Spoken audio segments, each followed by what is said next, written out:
Estou aqui para mais uma videoaula com vocês, tá? Conteúdo novo, né? Vamos falar aí de nova matéria. Eu estou fazendo aqui, pessoal, uma introdução, né? Atualizada aqui do 2021, né? Mas a videoaula em si que vocês vão assistir foi uma das primeiras aí que eu gravei no ano passado, né? Em 2020.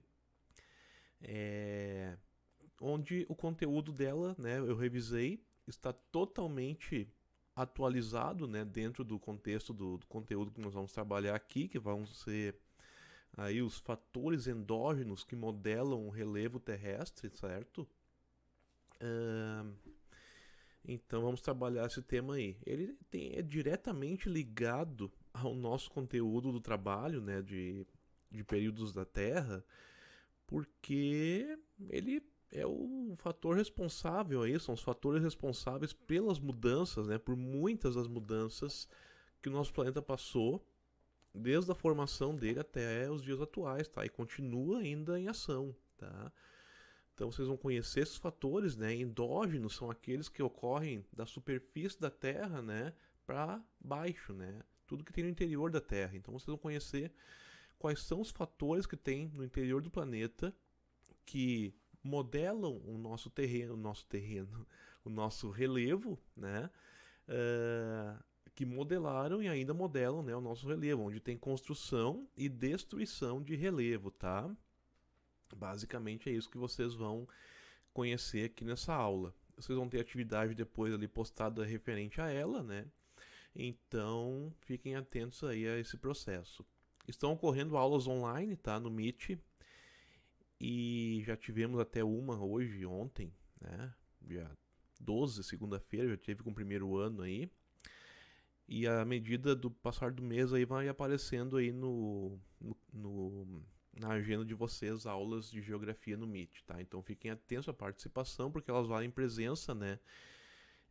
Assim como as atividades feitas também entregues no prazo, né? Também valem por presenças lá no diário de classe online, tá? Então, fiquem atentos aí, né? Uma boa videoaula para vocês. O conteúdo, como eu falei, foi totalmente revisado, tá? Tá tudo dentro dos conformes, né? Não tem nada desatualizado ali. Talvez a edição não esteja tão avançada como tem sido os vídeos desse ano, porque estava recém começando, né? Eu nunca tinha gravado uma videoaula na vida, né? Então, é, foi um esforço meu ali que deu certo, enfim. O que vale é o conteúdo que está ali posto, né? Não é a edição, enfim, né? Apesar que ela também ajuda a tornar mais atrativo. Então, uma boa videoaula. Dúvidas sobre o trabalho, postem ali na plataforma, tá? Para mim, porque é um trabalho grande, extenso, né? Demanda pesquisa para ficar bem elaborado. Não é um trabalho para fazer do dia para noite ali, botar no Google o período ali e botar eu não quero nada escrito, eu quero tudo apresentado, né? Tudo por vídeo, enfim, eu vou definir ainda como é que vai ser essa função, né? Mas vai ser por vídeo apresentação com participação efetiva de cada um, né? É isso que eu quero. Então, é interessante que vocês montem slides, tá? Fica uma dica aí, montem slides do PowerPoint para orientar vocês na apresentação, e fora que eu estou pedindo paleomapas do trabalho, né? Eu deixei até o site para vocês buscar paleomapas de cada um dos períodos que tem ali, e vocês vão buscar o do período de vocês, né? Então, façam isso, né? Caprichem nessa pesquisa, nesse trabalho, porque ele vale uma nota pesada aí para nós no primeiro trimestre, somado aí as outras avaliações todas que eu vou fazer, né? Mas ele vai ser a nota principal. Então, uma boa videoaula a vocês e até a próxima. Os fatores endógenos, né, que modelam o nosso relevo, né? E o primeiro deles vai ser aí, sem dúvida, né, as placas tectônicas, que eu já devo ter comentado sem dúvida, por tudo que eu tenho notado ali em todos os primeiros anos, né, dessa força interna do nosso planeta, que é bastante poderosa, né, muito é a principal força que tem, né, do interior do nosso planeta, que modela o nosso relevo terrestre, né, a nossa crosta terrestre, tá? Através do processo das placas, né? E com certeza eu contei para vocês aí a história dessa ciência.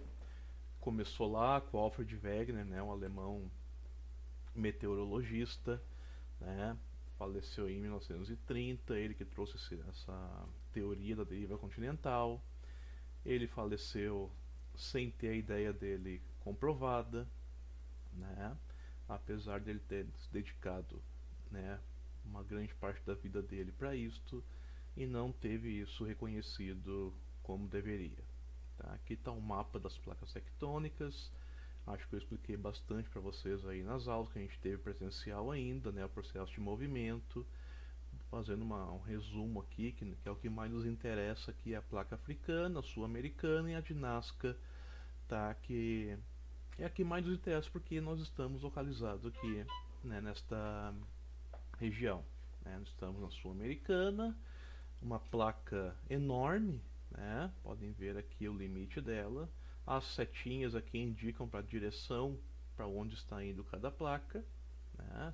Estão se direcionando. Lembrem que elas se movem apenas centímetros por ano, né? E aqui está a quantidade de centímetros em média, porque elas se movem, né, em cada ponto, né? 3.8, 2.5, 3 centímetros, né? 4.1 centímetros. Então tem algumas que se movem bem mais, outras bem menos, né? Bem mais lentamente.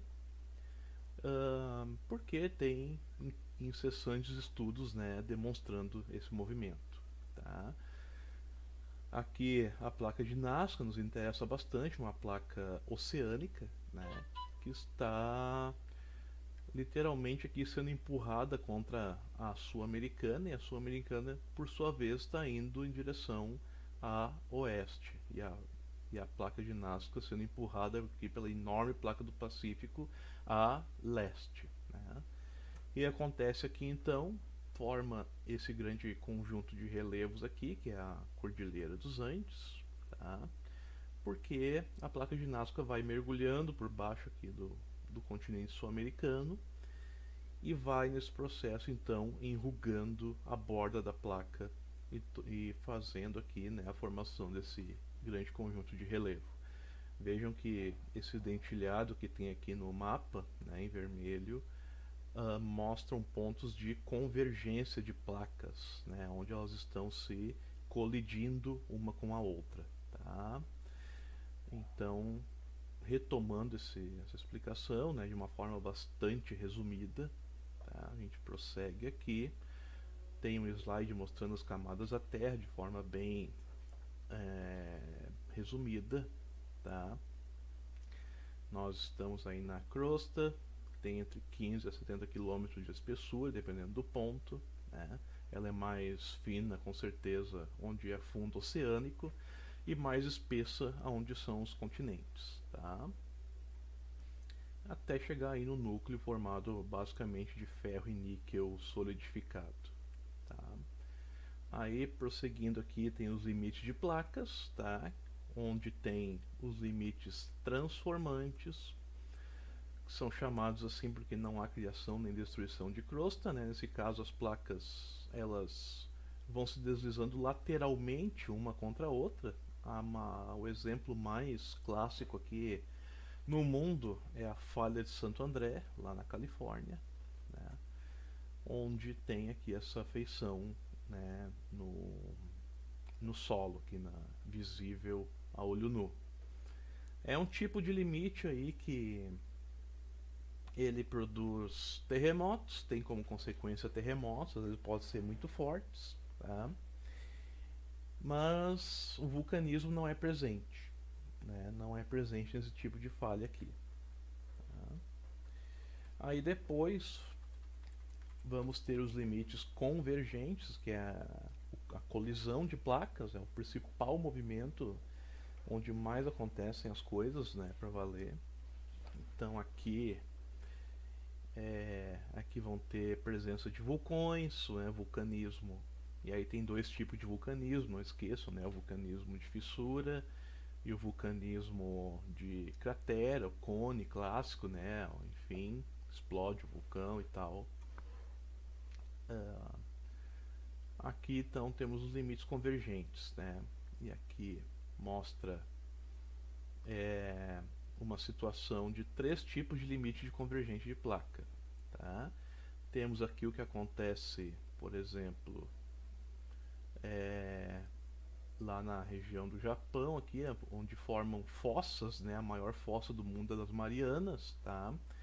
Onde são 2 placas oceânicas, uma indo contra a outra, né? As duas vão, como podem ver aqui, ó, vão afundando, né? Elas são muito pesadas, as placas oceânicas são as mais pesadas, não esqueçam disso, né?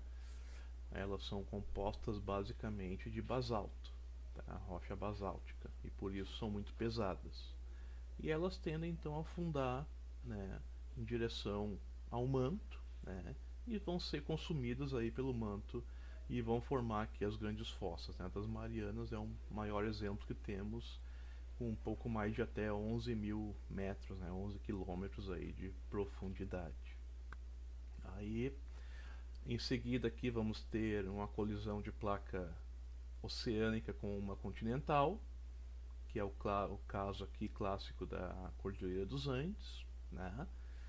Onde a placa oceânica mergulha, vai em direção ao manto, é consumida, vira magma, né? E a placa continental prossegue seu caminho aqui por cima dela, só que nesse processo vai enrugando a borda e gerando aqui esse grande relevo, né? No caso a Cordilheira dos Andes. E por último, nós temos aqui uma colisão de 2 placas continentais, né? Continente com continente, são placas mais leves e por isso, né, então em vez de elas afundarem, como acontece com 2 oceânicas, as duas vão subir, né? Literalmente as 2 placas vão soerguer, né, juntamente uma com a outra, formando uma grande cadeia de montanhas. Aí o maior exemplo que temos disso no planeta vai ser a Cordilheira do Himalaia, tá? Onde temos aqui o pico do Everest com 8.848 metros de altitude, né? Quase que 9 quilômetros. Mas mesmo assim, né, o Everest inteiro cabe dentro da Fossa das Marianas e sobra espaço ainda, tá? Prosseguindo aqui, vamos ver mais exemplo aqui dos Himalaias, a placa indiana contra a placa eurasiana, tá? Formando esse enorme relevo aqui, que é o maior que tem no planeta, né? Em continente, né? Lembrando sempre isso, em continente, porque se for pegar os maiores relevos, as maiores montanhas, elas estão aí no fundo dos oceanos, tá? São cobertos por água, portanto. E aqui uma ilustração bem clara, né, da Fossa das Marianas e o tamanho que o Everest fica proporcionalmente, né, dentro dessa fossa, né? Então ele cabe inteirinho lá dentro e ainda assim sobra muito espaço. A localização das Fossas das Marianas, então aqui bem próximo ao Japão, né, que é nessa região aqui do Oceano Pacífico, que é a mais profunda da Terra. E aqui temos ainda, para finalizar, os limites divergentes, tá? Eles ocorrem onde as placas estão aí se afastando uma da outra, simplesmente ao afastamento de uma placa da outra. Bom, o que podemos destacar aí como consequência deste movimento? Não há vulcanismo intenso, né? Há um vulcanismo de fissura, né? O magma está ali sendo expelido pela intensa pressão que ocorre no interior do manto, né? E esse magma vai extravasando aí por esta falha tectônica, né? Os rifts, como são chamados tecnicamente, tá? E terremotos é muito raro. A ocorrência de terremotos é bastante rara nesse tipo de limite de placa aqui. Podem ocorrer, podem, mas é bem difícil, é bem raro, tá? É um evento que não é comum em placas com limites divergentes, ok? Então aqui, ó, como eu falei, o nome técnico aqui, né, é um rift, né? É a abertura ali entre 2 placas. Aqui no caso elas são divergentes, né? E o magma vai expelindo ali por esse rift ao longo de toda a extensão, tá? Tanto que temos aqui a grandiosa dorsal mesoatlântica, aqui destacada em vermelho, né? Atravessa aí todo o Oceano Atlântico no centro, de norte a sul, bem dizer, do planeta. Tá? Bom, aí os slides seguem aqui falando de vulcanismo, que é fenômeno geológico que ocorre no interior do planeta, para a superfície, e novamente, né, qual é a força que gera o vulcanismo aqui? Vai ser o tectonismo, né, a tectônica de placas. Tá? Alta pressão e temperatura contida no subsolo. Basicamente, o que vai gerar isso? É a tectônica, não adianta. Tá? Eles se estabelecem em regiões que limitam placas, como eu falei ali, e o vulcanismo ao ponto quente, que é o clássico vulcão de montanha, cratera, cone, enfim, como aparece aqui nesta imagem. Tá? Esse aqui é o vulcão clássico, né? Chaminé, uma câmara magmática, né? A cratera, o cone, a lava que escorre. Lembrem disso aqui, né? Quando está no interior do planeta é magma. E quando ele extravasa para a superfície, né, é chamado então de lava vulcânica. Ok, pessoal? Não é larva, é lava. Nuvem de piroclastos, chaminé secundária, enfim, toda a estrutura de um vulcão clássico, né? E aí, por fim, passamos aos temíveis terremotos. Tá? Bom, para quem é um bom entendedor do conteúdo até aqui, já sabe também que terremotos ocorrem por quê? Por causa da tectônica, né? E principalmente limite de placas convergentes, né? Transformantes também a ocorrência de terremotos, não com a mesma frequência que tem no limite convergente, sem dúvidas, né? E muito menos com limite divergente. O limite divergente é uma raridade acontecer, ter registros de terremotos aí, de tremores. Ok? Aqui está a estrutura de um terremoto, né? O que vocês têm que dominar daqui? Que todo terremoto tem um hipocentro, que é o ponto de origem, né, inicial do tremor, lá no interior da crosta, né? E um epicentro, que é o ponto imediatamente acima do hipocentro, que vai atingir primeiramente a superfície, né? E então isso vai se irradiando por todo o terreno de acordo com a força e a magnitude, né, que teve aí esse tremor. Tá? Então aqui o epicentro na parte da superfície, o foco ou o hipocentro é o ponto inicial no interior da crosta. E como é que se medem os tremores? Né? São feitos aí por um aparelho chamado de sismógrafo, registra magnitude e intensidade. São essas duas coisas que vocês têm que prestar atenção, né? Magnitude e a intensidade. O tremor ele tem essas duas medidas aqui, né? Magnitude, a quantidade de energia liberada no foco do terremoto, tá? Lá no hipocentro. Foco e hipocentro é a mesma coisa, não confundam, né? São sinônimos, tá? No caso de terremotos, sendo medida a partir de uma escala chamada aí a famosa escala Richter, tá? Que vai de 1 a 10. E a intensidade vai ser o que? A consequência que o tremor causou, a destruição que ele provocou na superfície. O número, o quanto de estragos que ele produziu. Tá? E a escala mais utilizada para classificar a intensidade é a de Mercalli. Tá? Quando um terremoto tem o seu hipocentro em regiões oceânicas, eles podem ocasionar, além do tremor, a formação de um tsunami. Tá?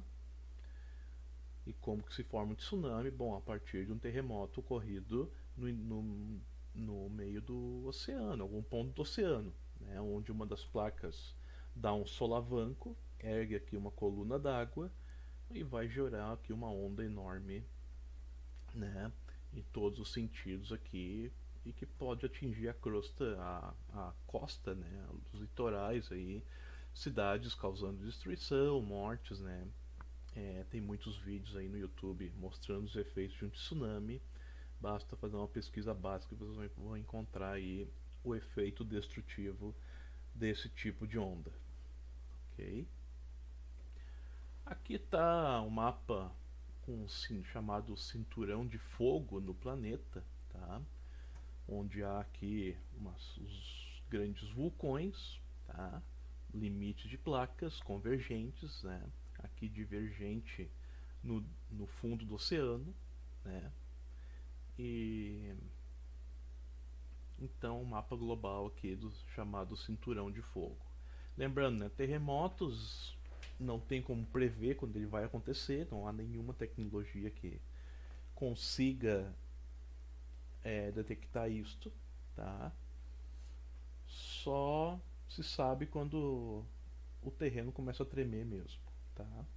E não tem como prever também quando um vulcão vai explodir, tá? Só o que acontece é que os vulcões em geral têm sismógrafos instalados no seu redor, né, na sua volta, e se começar alguma atividade fora do normal, esse sismógrafo vai registrar e se der tempo, né, se faz uma evacuação, né, se emite sinal de alerta, enfim, né, é a importância que o sismógrafo tem.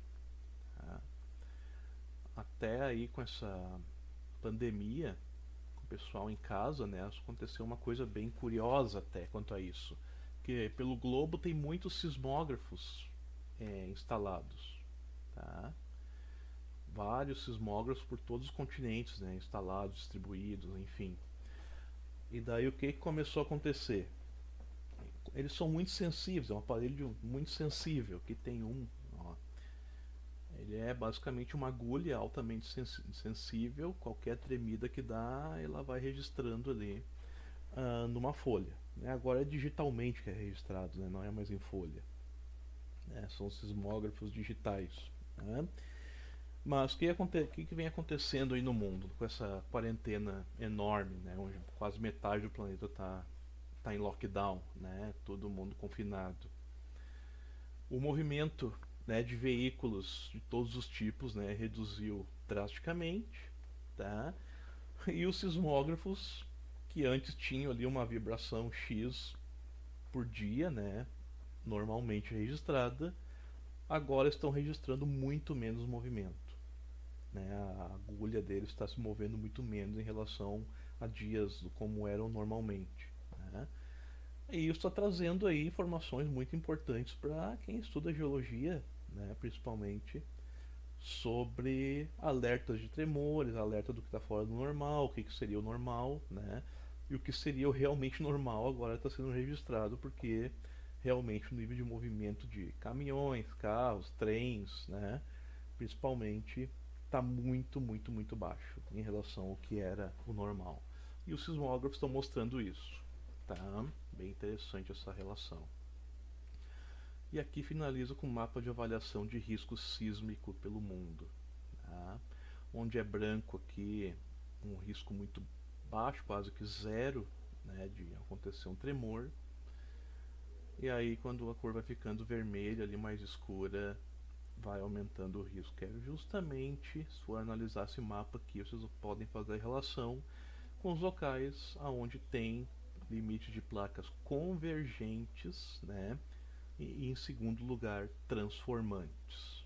Né? Podem ver que onde tem limite de placa divergente, ou tá branco, ou no máximo vai estar aqui, né, no verde, tá?